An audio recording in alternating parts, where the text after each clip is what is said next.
Subaru has a goal to be the overall global safety leader, and the new 2018 Crosstrek checks all the right boxes.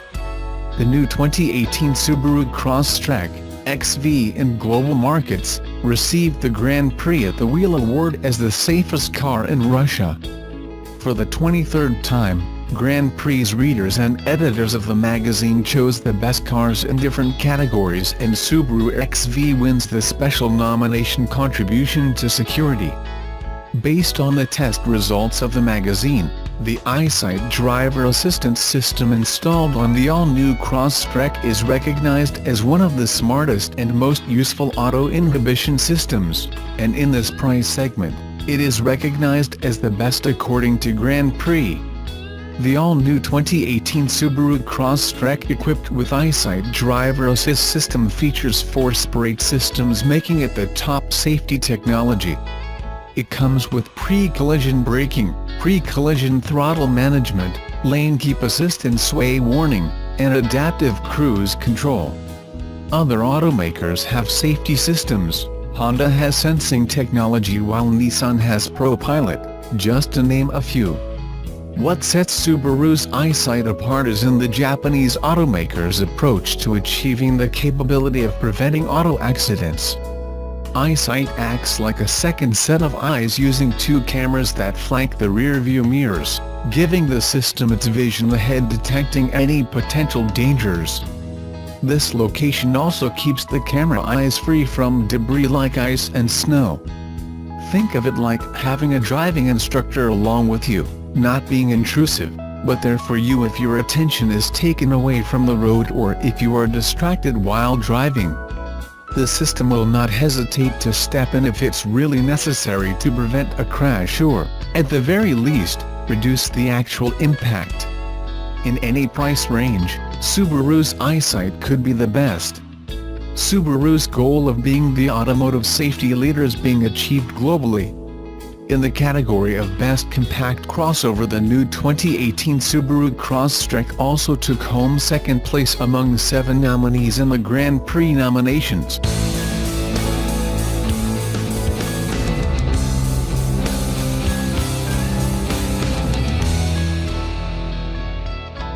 Nearly 8 months have passed since Musk handed over the first sets of keys to Tesla's mission-critical Model 3 sedans, and the first reviews are just coming in. That's because the cars have been trickling off the assembly line at a much slower pace than planned, and for months the only ones able to land one in their driveway were Tesla employees, investors and close friends of the company. Now that the Model 3 is getting into the hands of the general public, outlets including Consumer Reports, Edmunds and Strategy Analytics have taken delivery and published their impressions. Reviews among this group have generally been mixed. Driving dynamics and handling were among their consistent pros, while some of the commonly cited cons have had to do with poor build quality and problems with so many of the car's controls being tied to its touchscreen. Several analysts have cited Model 3 reviews as a significant factor in determining where Tesla shares are headed. The investment thesis around the company hinges on its ability to boost production of the car, manufacturing it profitably and with good build quality, according to Tony Sacconaghi, an analyst at Sanford C. Bernstein & Company. The company is well behind target with regards to how many of the sedans it's been making, Sacconaghi wrote in a recent report to clients.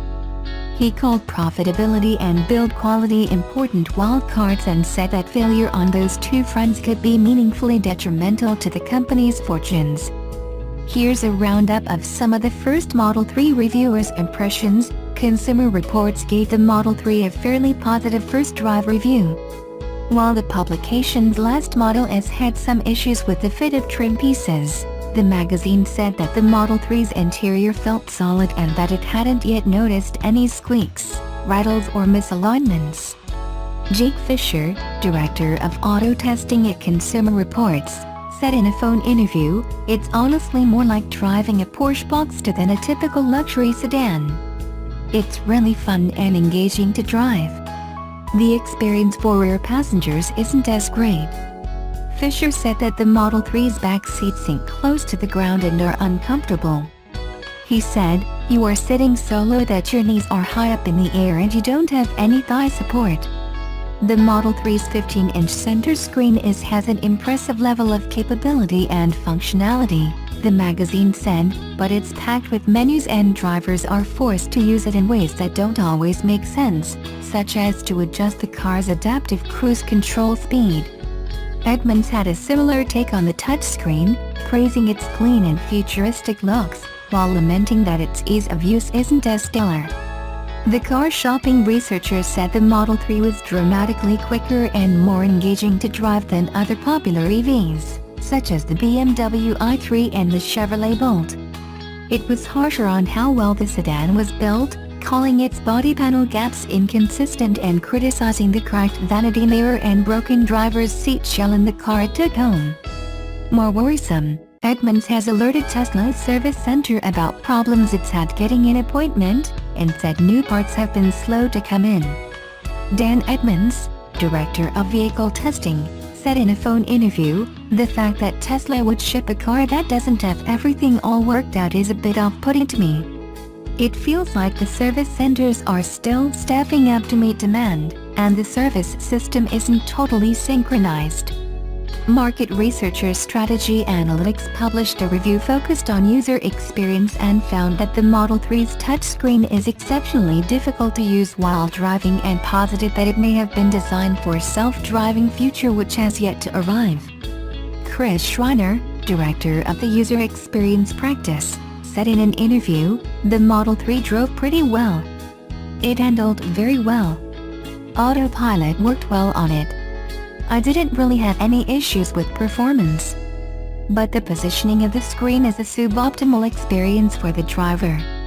It's an uncomfortable reach to use, and all of this information like the speedometer and the controls for the windshield wiper are on the screen, which takes some getting used to." Schreiner also said that Tesla's speech recognition system in the Model 3 isn't ready. You can say send a text message saying "I'm going to be late," and you will see that appear on screen accurately. But then it says try again. It can't actually send the text message.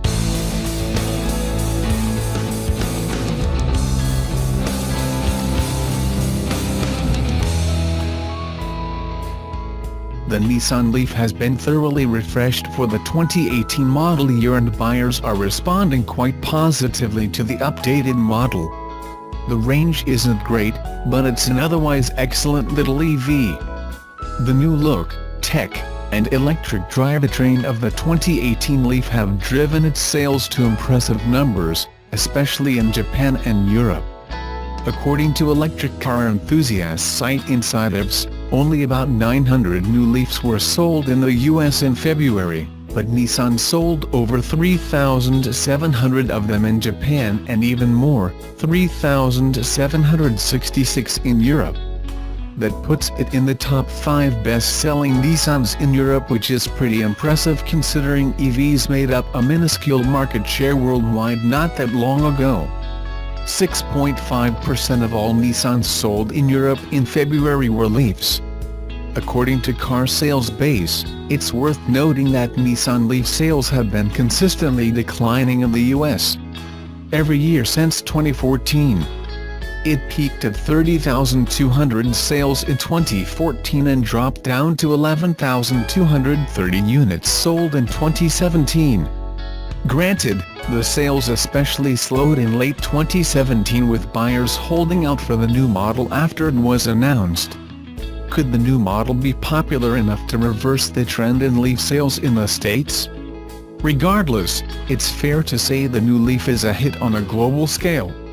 Japan, Europe, and the US are the top 3 markets for the Nissan Leaf, and considering its strong start in those markets, it could soon be as ubiquitous as the Altima.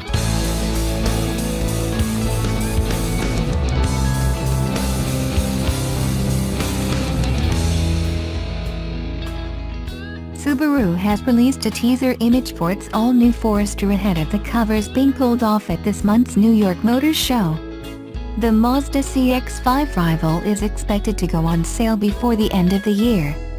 The darkened image, the first Subaru has released, shows the SUV's C-shaped rear light design alongside the Forester badge. We've seen no other angles of the car so far, but the design is expected to take cues from the Impreza hatch, as well as the Vice of Future concept from the 2015 Tokyo Motor Show. We know that the Forester will share the latest Subaru Global Platform, SGP, with models like the new XV and Impreza. Expect the brand's trademark boxer engines to form the basis of the powertrain lineup, but Subaru is unlikely to offer a diesel engine as oil burner production will end in 2019. The platform is engineered to accommodate petrol, hybrid and fully electric powertrains, so some hybridization could appear in the Forester to make up for the loss of a diesel. Like the XV, it'll feature Subaru's CVT transmission across the range, as that's the only gearbox that can be combined with the firm's range-wide eyesight camera-based safety system. Four-wheel drive will feature too. Expect more details of the new Forester, along with extra teaser images, to emerge prior to the car's official unveiling on March 28, 2018.